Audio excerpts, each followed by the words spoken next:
What'd you make of this, Bill, last night?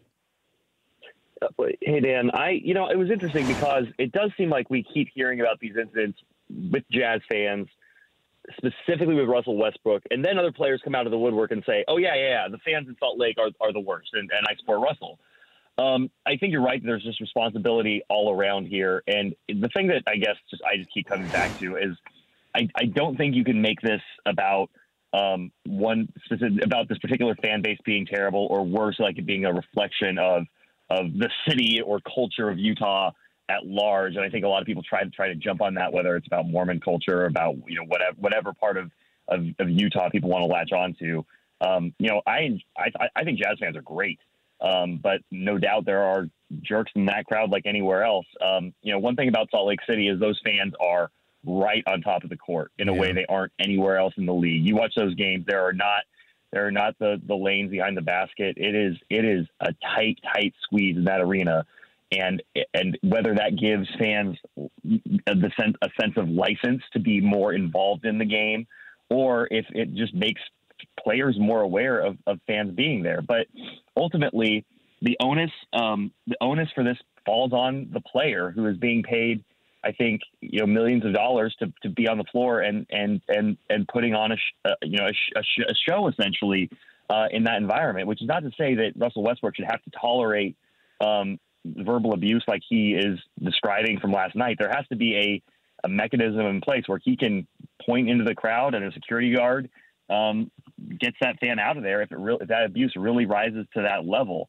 But for Russell Westbrook to stand there and berate a fan in that manner ultimately reflects way worse on him and I wouldn't say the Thunder, but certainly on Russell Westbrook and his relationship with fans than it does on one fan who perhaps got out of hand at a game.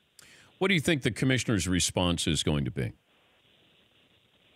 Well, that's a good question. I mean, I think Russell Westbrook has to see something here, just for the way he handled it, and for the profanity, and for the threat. I mean, ultimately that was a threat of physical violence against a fan at a game, and that simply can't happen. Now, do I think that the NBA will maybe up their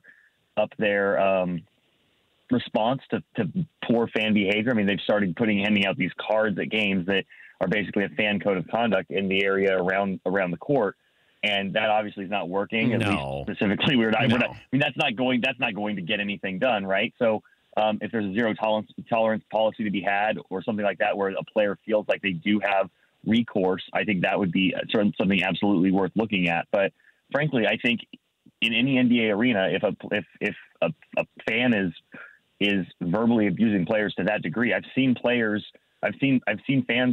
ejected out of games for being too vulgar. So I mean, that's not something that is completely without precedent.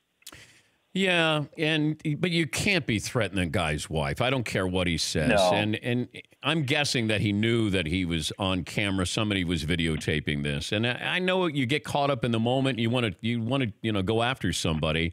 You just can't. He has more to lose than this fan who got his 15 minutes of fame. For more Dan Patrick Show, tune to Audience Channel 239 on DirecTV or download the Dan Patrick Show app.